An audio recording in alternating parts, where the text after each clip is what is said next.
यहाँ पर जो क्लास 1 है मेरा बीएसएससी इंटर एग्जाम्स के लिए, उस क्लास 1 में आप लोगों को हम बहुत ही इंपॉर्टेंट टॉपिक लेकर आए हैं और इस टॉपिक का बेसिक कॉन्सेप्ट सीखना बहुत जरूरी है। आप लोगों से बहुत सारे ऐसे कैंडिडेट हैं जो पहले से जानते होंगे क्योंकि ये ईजी टॉपिक है, लेकिन रिलेशन सारे चैप्टर से है। Hello friends, welcome to Krishna tutorial hall and institute of mathematics. Learn easy methods to solve mathematical problems. मैं मुकेश, आज मैं आप लोगों के लिए बीएसएससी इंटर लेवल एग्जाम्स के लिए मैथ्स के कुछ इंपॉर्टेंट टॉपिक लेकर आया हूं। यह टॉपिक बहुत ही इंपॉर्टेंट है इस एग्जाम के लिए, तो आप लोग से वीडियो के अंदर बने रहिएगा, तभी आप लोग आज के टॉपिक को अच्छी तरह सीख पाएंगे और समझ भी पाएंगे। ये जो टॉपिक है बहुत ही इंपॉर्टेंट टॉपिक है, इसका बेसिक कॉन्सेप्ट जानना बहुत जरूरी है। तो मैं आप लोगों को आज इसका बेसिक कॉन्सेप्ट बताऊंगा और साथ में आप लोगों को बताऊंगा किस प्रकार के सवाल इसमें आए हैं और जो प्रीवियस ईयर में इस टॉपिक से जो सवाल पूछे गए वही बताऊंगा। तो आप लोग से वीडियो के अंत में रहिएगा, तभी आप लोग देख पाएंगे कि आज का टॉपिक कौन सा है और कितना इंपॉर्टेंट टॉपिक है। तो चलिए आप लोग से वीडियो के अंदर बने रहिएगा, वीडियो को बिना स्किप देखिएगा और अच्छा लग जाए तो लाइक कर दीजिएगा। तो चलिए बिना देर के शुरू करते हैं आज का क्लास।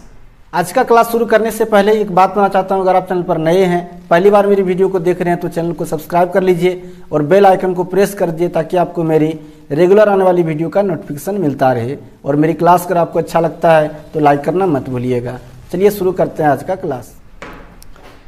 यहाँ पर जो क्लास 1 है मेरा बीएसएससी इंटर एग्जाम्स के लिए, उस क्लास 1 में आप लोगों को हम बहुत ही इंपॉर्टेंट टॉपिक लेकर आए हैं और इस टॉपिक का बेसिक कॉन्सेप्ट सीखना बहुत जरूरी है। आप लोगों से बहुत सारे ऐसे कैंडिडेट हैं जो पहले से जानते होंगे क्योंकि ये ईजी टॉपिक है, लेकिन रिलेशन सारे चैप्टर से है। करीब करीब चैप्टर में जो इस टॉपिक का यूज होता है, इस टॉपिक को जानना बहुत जरूरी, इसलिए हम इस टॉपिक को आप लोगों को लेकर आए हैं। और इसमें एसएससी में सवाल जो प्रीवियस ईयर पूछे भी गए हैं वो सवाल भी आपको हम करवाएंगे। आप लोग सिर्फ हमारे चैनल के साथ बने रहिएगा और प्रतिदिन वीडियो देखिएगा।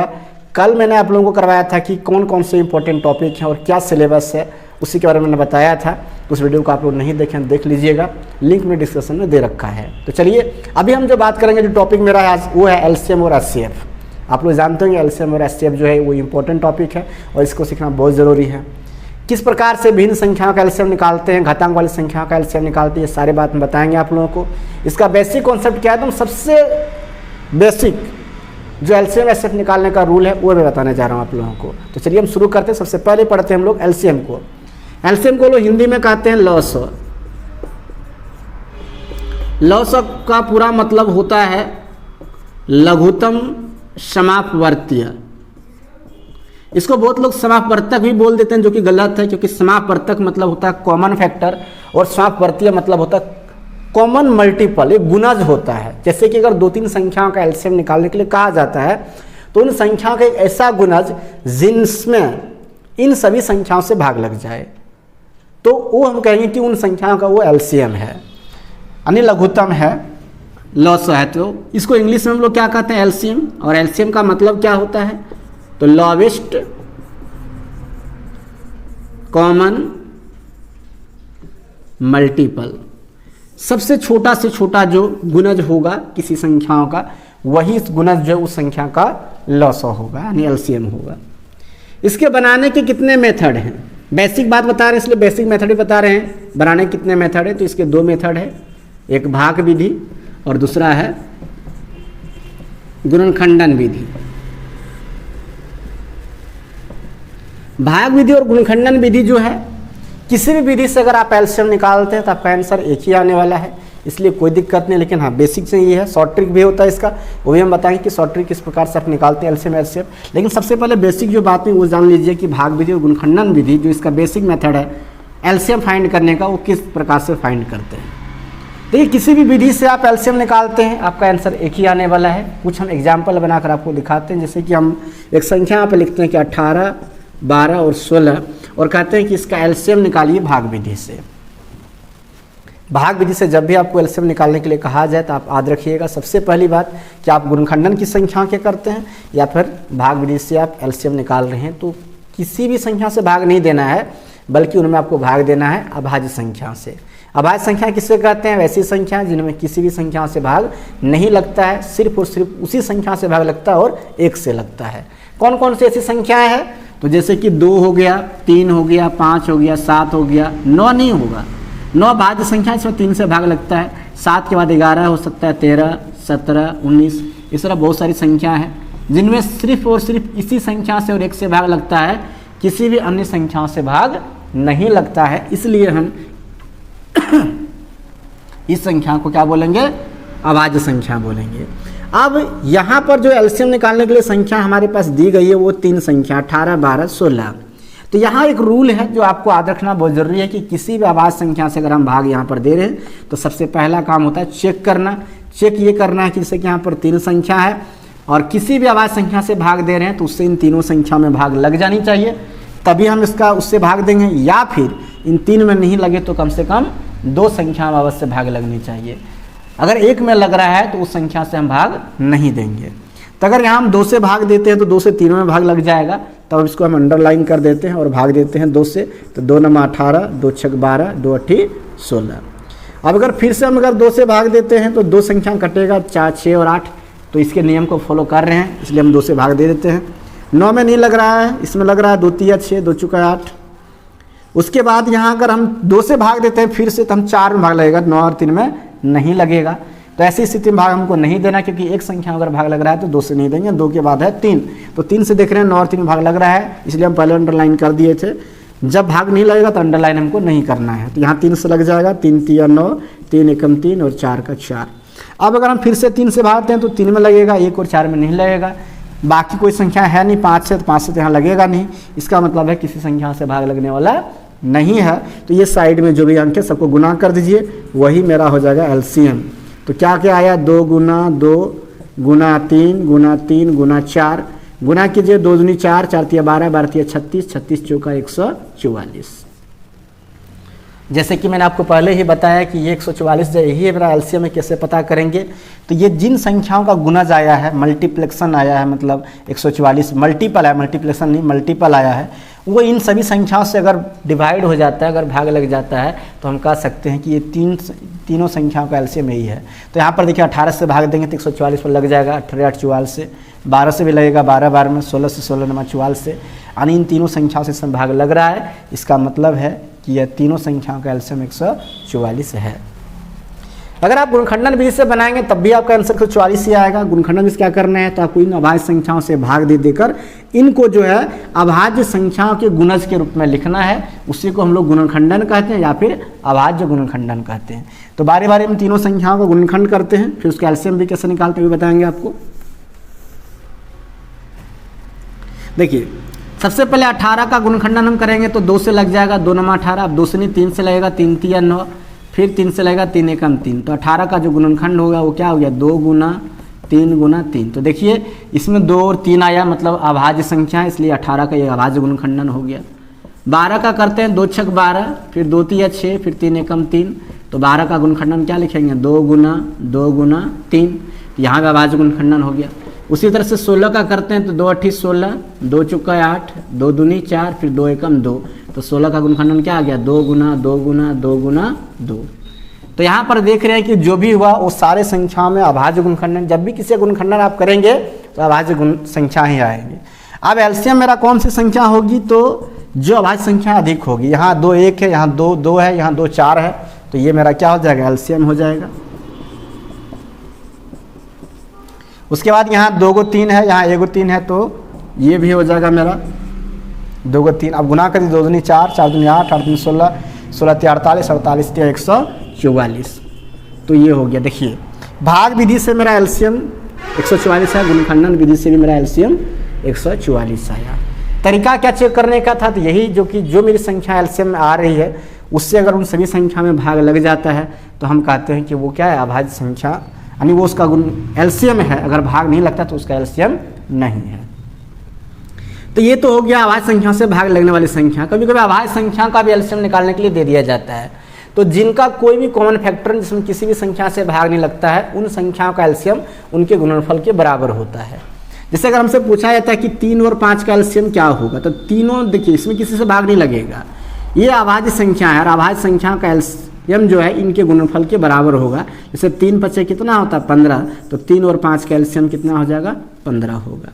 तो किसी भी अभाज्य संख्या का अगर एलसीएम निकालने के लिए कहा जाता है तो वह एलसीएम जो है उसके गुणनफल के बराबर होगा। ऊपर से देखिए 3 से भी भाग लग जाएगा, 5 से भाग लग जाएगा, जो कहता है नियम कि जिनका वो एलसीएम वही संख्या होगा जिसमें उन सभी संख्याओं से भाग लग जाए। तो इसमें भाग तो लग रहा है। जैसे 7 बोला 3 बोला 2 का, तो 3 दूनी 6, 6 से 42 हो जाएगा, क्योंकि ये भी तीनों अभाज्य संख्या है। तो किसी भी अभाज्य संख्या का एलसीएम जो है उसके गुणनफल के बराबर होता है। तो आप लोग समझ गए होंगे कि एलसीएम का बेसिक कॉन्सेप्ट क्या। देखिए अब शॉर्ट ट्रिक की बात करें तो शॉर्ट ट्रिक से कुछ खास नहीं होता है। ये होता है कि इसमें सबसे बड़ी बात एक छोटा से छोटा ऐसा सबसे कम छोटा गुणज खोजते हैं जिनसे इन सभी संख्याओं से क्या हो जाए, भाग लग जाए, वही मेरा क्या होता है, एलसीएम हो जाता है। ये शॉर्ट ट्रिक है। अगर आप इसको बेसिक कॉन्सेप्ट को लिखना चाहते हैं तो वीडियो पॉज करके लिख लीजिए, हम आपको बताते हैं कि एचसीएफ किस प्रकार से बनाएंगे। और आज का सेशन कैसा लग रहा है इसका कमेंट जरूर करके बताइएगा, है ना। अच्छा लगा लाइक कर दीजिएगा, ज़्यादा से ज़्यादा शेयर कीजिएगा ताकि और भी क्लासेस हम आप लोगों के लिए ला सकें। देखिए आपके मोटिवेशन से क्लास लाते हैं, अगर क्लास कोई देखने वाला नहीं होगा, लाइक करने वाला नहीं होगा, फिर क्लास किसके लिए लाया जाए, है ना। इसलिए मेहनत नहीं किया जाता है। अगर कोई कमी रहती है तो उसका भी कमेंट कीजिएगा, है ना। कोई न्यू चैप्टर आपको पढ़ाना है उसके लिए कमेंट कीजिएगा, उस पर भी वीडियो बनाकर आपको हम देंगे। लेकिन हाँ, आप अगर वीडियो देखें तो कमेंट जरूर कीजिएगा, पूरा वीडियो देखिएगा और ज़्यादा शेयर कीजिएगा। जब तक आपकी परीक्षा नहीं होती है बीएसएससी इंटर एग्जाम्स की, तब तक के लिए मैथ क्लास आपको मिलता ही रहेगा। यहाँ पर प्रीवियस क्वेश्चन भी कराएंगे, बेसिक कॉन्सेप्ट भी कराएंगे, तो आप इस चैनल के साथ बने रहिएगा। तो चलिए फिलहाल आप इसे नोट कर लीजिए, हम आपको बताते हैं एचसीएफ कैसे ज्ञात करेंगे। चलिए आई होप आपने इसे लिख लिया होगा। तो आइए हम एचसीएफ के बारे में जानते हैं कि एचसीएफ कैसे फाइंड करते हैं।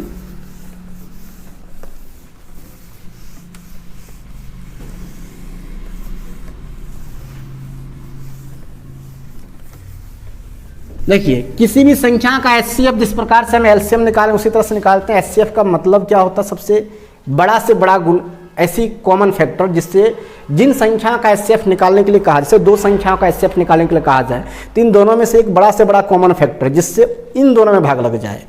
और एलसीएम में क्या होता था, इनसे उनमें भाग लगता था जो गुणज होता था, और यहाँ एक ऐसा गुणनखंड जिससे इसमें भाग लग जाए, थोड़ा सा उल्टा है ना। तो हम बात करते हैं एचसीएफ के बारे में, जिसको हिंदी में हम लोग कहते हैं मौसौ, और पूरा नाम होता है इसका महत्तम समापवर्तक। समापवर्तक का मतलब होता है कॉमन फैक्टर, इंग्लिश में इसको हम लोग क्या कहते हैं, एचसीएफ। इसका मतलब होता है हाईएस्ट कॉमन फैक्टर।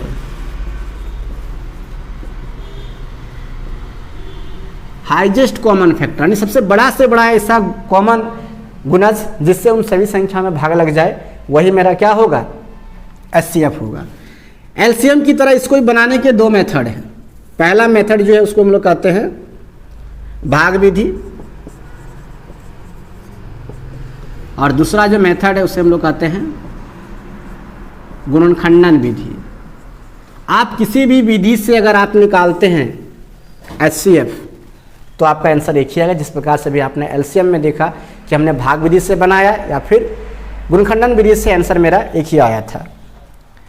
तो चलिए हम कुछ एग्जाम्पल लेकर आपको दिखाते हैं कि किस प्रकार से हम भाग विधि से या फिर गुणनखंडन विधि से निकालते हैं। जैसे कि आपको एलसीएम में दिखाया है कि अभाज्य संख्या से भाग देना था भाग विधि में, लेकिन यहाँ वैसी कोई बात नहीं है। यहाँ अगर आपको निकालना है तो आपको सिर्फ ये देखना है कि कितनी संख्याओं का एचसीएफ निकालने के लिए कहा जा रहा है, और उनमें से जो छोटी सी संख्या होगा उससे बड़ी संख्या में आपको भाग देना है।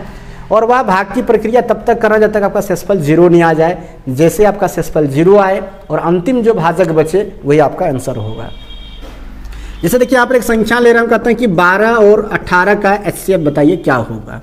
देखिए शॉर्ट ट्रिक से इसको निकालेंगे तो सबसे पहली बात है कि इसमें से एक बड़ा से बड़ा कॉमन देखना पड़ेगा जिससे दोनों संख्या में भाग लग जाए। ऐसा नहीं कि 3 को ले लें, क्योंकि 3 से भी दोनों में भाग लगता है, लेकिन ऐसा नहीं बड़ा से बड़ा खोजना। तो 6 होगा बड़ा से बड़ा, 6 दूनी 12, 6 तिया 18 होगा। कैसे चेक करते हैं हम, भाग की प्रक्रिया क्या है, तो सबसे पहले भाग विधि से क्या करते हैं, दो ही संख्या यहाँ पर, एक 12 एक 18 है, तो आपको छोटी संख्या से बड़ी संख्या में भाग देना है। तो हम 12 से भाग देते हैं किस में, 18 में, तो लग जाएगा एक बार में 12 एकम 12, बचेगा 6। अब जो शेषफल बचा वो इस भाजक से छोटा है, इसलिए इसी शेषफल से इस भाजक में आपको भाग देना है। तो 12 में भाग दीजिए, 6 दूनी 12, अब पूरा कैंसिल हो गया। देखिए शेषफल 0 बचा। जब शेषफल 0 बच जाए तब आपका भाजक कितना है, 6 है, तो जो भाजक बचा शेषफल 0 के समय वही आपका एचसीएफ हो जाएगा। नहीं एचसीएफ कितना हो जाएगा, 6 हो जाएगा। गुणनखंडन विधि से कैसे बनाते हैं, सिंपली बात है जो अभी एलसीएम में आपको बताएं। सबसे पहले जिन संख्याओं का एचसीएफ निकालने के लिए कहा जा रहा है गुणनखंडन विधि से, उसका हम क्या करेंगे, गुणनखंड करेंगे पहले। तो हम पहले 12 का गुणनखंड करते हैं, तो 2 छक 12, फिर 2 से लग जाएगा 2 तिया 6, फिर 3 एकम 3, तो 12 का गुणनखंडन हो गया 2 गुना 3।